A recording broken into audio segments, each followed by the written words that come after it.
Tyler, go ahead and kick us off. Or Tyler King with the Denver Gazette. I just want to ask about the start tonight. Obviously, you guys last week, I think, had touchdowns on 3 straight drives to start the game. This week, 3 of 4, field goal on the other. How important has that been for just the development of the offense for you guys to come out hot like you have and kind of build leads early in these games? Really, it gives confidence to the defense to help them play relentless, to help them play and just fly around and not anybody ever play nervous. So the mindset and the message was before we got out here, it was like, let's get it done early. Let's do it. Let's not wait till halftime. Let's not have a drop-off at any time. Let's stay focused. Let's do it and carry on the whole entire game.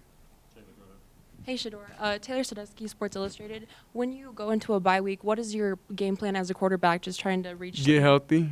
Yeah. Yeah, that's the biggest game plan right now. Yeah. The bye week couldn't have came in a better week for me, honestly. A little banged up right now. And then I'm just real happy overall with the team and how I was saying the receivers and how they all assisted me and the O-line assisted me and coach this week. I recently had the flu. I was only able to practice, like one day, So it was tough out there getting the chemistry back with everybody because you lose weight, you lose strength, you lose a lot of things dealing with that. So I'm just thankful that, that the team we all was one and we all leaned on each other for help. Lincoln Roach, CU Independent. You rushed the ball 40 times tonight, right? More than you threw. How do you think your teammate Isaiah Gustav did tonight with how much he was able to push the ball forward? Oh, we got to win. Yeah, so that's the main thing. It's really when you play an odd team, odd as in like the front and stuff, you have to run the ball. It's one of those things. I read they're the third most drop 8 team in the country, so it's like, what do you expect? You have no choice but to run the ball because throwing situations is too iffy. They do a great job in disguising their coverages, whether in cover 3 cloud or they're in cover 3 or they're in man, so cover 4 hole. So it's a lot of things that they did pretty good. So we had to kind of like force their hand by pounding the rock, and that's what worked. Going to each game, we just go with what works. If running the ball a lot of times works, then we're just going to do that. Shedeur, it felt like everything was really crisp for you guys on offense, you, the running game, the offensive line, the receivers. Did you feel like everything kind of came together for you guys as a unit tonight? Well, no, it's definitely some throws we missed. There's some throws overall, some reads. It's some things, I could have done better personally. So we never feel great coming out of a win, knowing that we did everything we can, but we still missed out on some opportunities.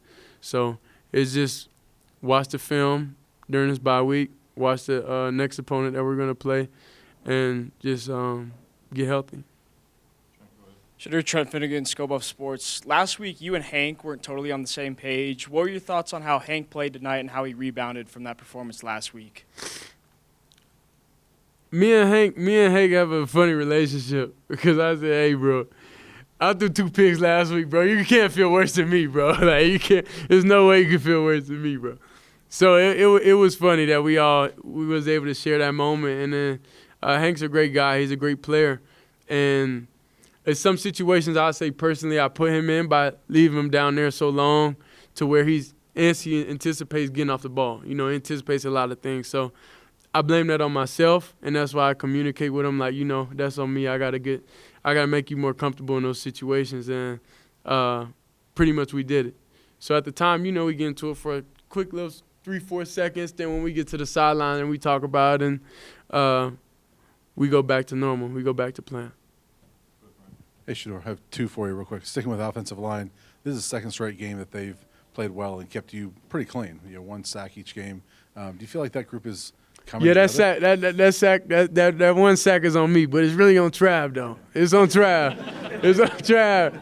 Yeah, so after that, then Trav, I had to talk to Trav a little bit like, come on, bro, don't jog right here. Right. But, yeah, that's on me. So they had a flawless game, I'll say, in pass pro, and they definitely we'll see what happens this week for them. Do you see them coming together like that group? That's 2 games in a row they've done that. Yeah. So what you saying? This was supposed to be the bad week? No, I'm saying. Well, the pattern has. Yeah, been that. the pattern has been that. Right. We noticed that too. Right. We definitely talked about that in the team meeting. Dad always says something and like, look, this can't be the week where the pattern got to change this week.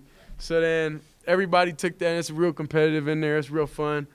that everybody's rotating, everybody's playing, and it keeps everybody on edge and keeping that dog in them. So it's real funny, though. But, we had to make sure we broke the pattern this week. Not me.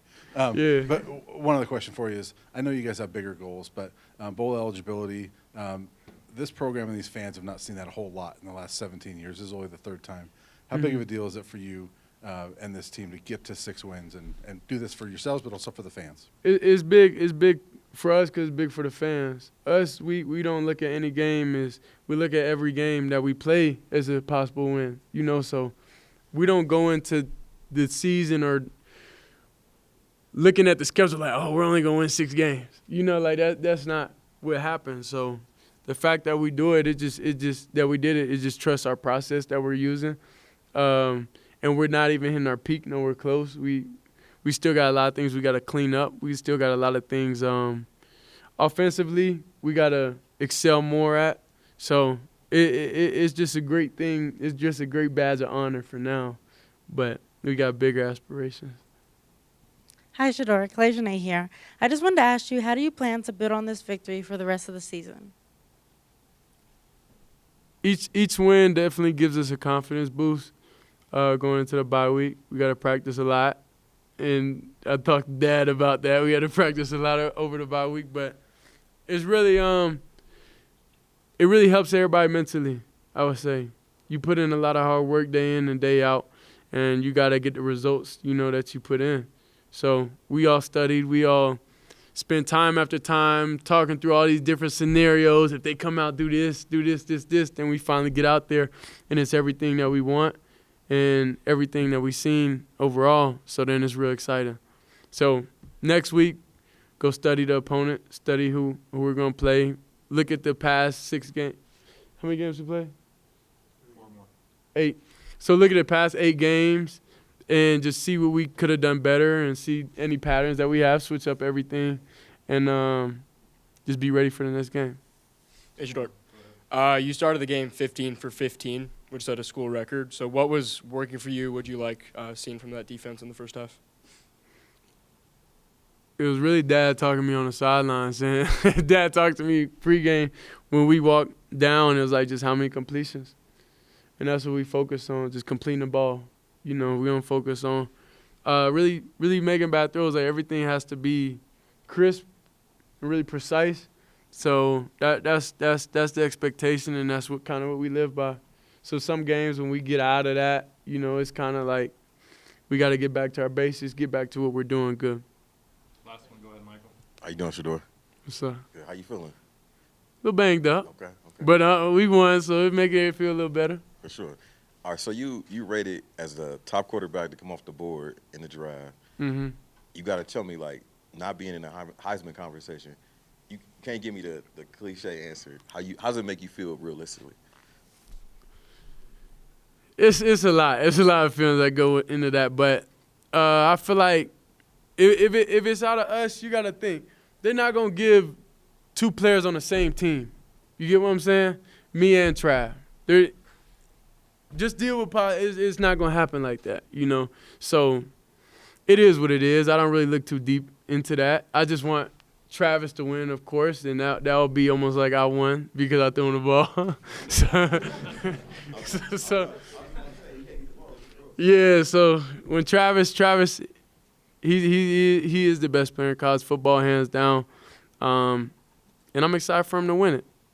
And that'll just make my day right there. That's it.